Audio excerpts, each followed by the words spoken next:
Hey y'all, let me get, ooh, kind of adjusted. There we go.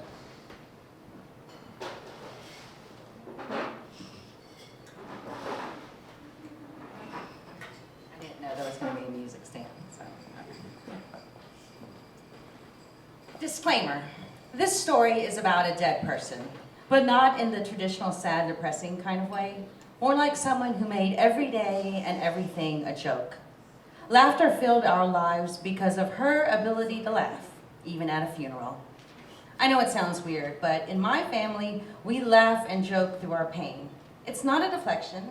We cry at fucked up situations, break out the shots, and make fun of anything and everything going on. It's a good time. So, what happens when the person who leads the charge in making fun of a funeral kicks the bucket? She has 3 adult daughters who inherited her sick, dark, amazing sense of humor. There's the big one, the oldest. That little one, the baby sister, she's also 4'10". Then you have me, Melanie Lawson, from ABC 13 News, because I asked too many damn questions. This is how we know the jokes are about to start. However, it's the middle daughter who takes it to a level not even her sisters can understand. Even they can't handle some of my one-liners. My jokes come with a straight face, serious tone, and I don't laugh until I see disgust in your eyes. Oh, the joy it brings. My mother died during the time of the holidays. It's her cooking Super Bowl. She was an awesome cook and host. Everyone in the family couldn't wait for her holiday spread. But this particular year, she wasn't feeling so hot. She cooked us a huge Sunday meal 2 weeks before Christmas, went to the hospital, and died on January the 4th. Now, to you, that may seem sad, and it is, but something happened while I was home waiting for an update on Mommy. Cleaning kept me busy. The news was on, ABC Channel 13, of course. Mom had taken a turn for the worst. Breaking news. The beloved Betty White has passed away at the age of 99. I turned to Pepper, my 9-pound poodle, and said, "Ah, shit, not Betty White. Mommy doesn't have a chance." It was New Year's Eve, her favorite holiday. I said a quick prayer. God, please don't let this woman die on New Year's Eve or day. I'll never be the same again. Hell, my sisters and I wouldn't be the same. We love the holidays, and this would fuck us up forever. Fast forward to January 4th. My sisters went to the hospital to get her things. Our bishop was there. Somehow he caught that little one in the parking lot crying.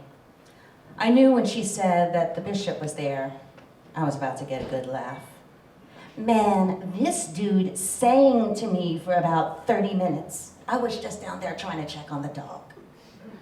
COVID restrictions were still in effect. Some cousins were in the parking lot with Mommy's grand dog, waiting for the funeral home to come pick her up. Although devastated, I was getting some of my best material early. I talked with my grandmother. She said, "Don't worry, I have a life insurance policy. We have the plot, and the service will be at our church where we all attended for decades." I told her that her daughter had a policy too. We had to search for it, but the funeral was in a week, and we needed to continue with the service.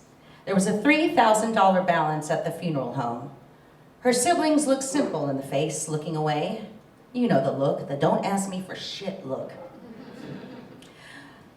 I knew my sisters and I would pay for it, but I simply suggested that I would sell some pussy to pay for it. The shock, the horror, the dirty looks her brother and sister gave. I kept a straight face and loved the judgmental stares. I replied, "What? Mommy would want me to," as I hunched my shoulders and walked. My sisters and I still laugh about it. Mommy would have loved that joke. In her raspy voice from smoking cigarettes for 50 years, she would have said, "Do it, girl, save your money." The pride she'd have in knowing that I would give up my body to have a third police escort blocking traffic for her. Their disgust also helped me to realize that they really didn't know their older sister, or they turned their nose up at her. Mommy was a party girl. She lived by her own rules. I'm here for a good time, not a long time. It was her way of life. We sat at funerals and laughed constantly. To some people, it may seem disrespectful, but I understood that if we didn't laugh, we'd lose our mind. The seat next to her at any church function was prime real estate. Most times it was me on one side and a crazy-ass cousin on the other, holding up those hideous cardboard fans held together with a popsicle stick. Here are just some of her antics. We sat at my aunt's funeral. She leans over and whispers, "You know that casket is a rental." She said it repeatedly laughing, which made us laugh. "Okay, lady, like why?" She whispered on, "Because you know after the rental, you know what happens. They put you in the fucking oven." At church, during the fellowship 5-minute hug fest, I would see her running to the bathroom, shaking her head, "Nope." She'd join me later and simply say, "Ew." She didn't want people hugging and kissing her, but she left me there shaking hands. Shit, I didn't want a hug. A family member died as a double amputee. The preacher screamed constantly during the eulogy that he was in heaven dancing on his new legs. But my mother danced in her seat as if she had new legs. Oh my God, why? I had to put my head in my lap. My aunt buried her daughter. The pastor repeatedly said, "Your sister will be just fine. Your sister is in a better place." Mom was convinced the man was drunk. So I thought to myself, what would she find hilarious at her own funeral? Besides me prostituting to pay for an extra cop escort. My little sister and I went to a random ass hairstylist. Huge mistake. The wig was glued to my eyebrow, and that little one resembled Edna from The Incredibles. She'd make fun of that ugly satin cross her brother picked out to have placed on top of her casket, surrounding those beautiful white and royal blue roses. Then she'd say, "My baby brother gave that to me." She loved her baby brother like no other. She protected him with every breath in her body, but she'd still think that cross was a nightmare. And I, Melanie Lawson, putting a beautiful pink lipstick on her to present her to our family and friends. I refused to bury her in that electric blue lipstick she wore every day of her life. I can hear her say, "You got me, but everyone says I'm beautiful. My baby got me looking good."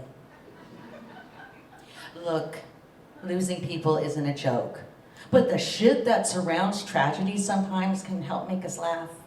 I'm still laughing at the fact that she cursed her sister out because her sister wanted to take out her weave before the emergency surgery. I can't make this shit up. I will probably never attend a funeral again. This one scared me for a while. But then I thought to myself, who's going to be the funeral comedian?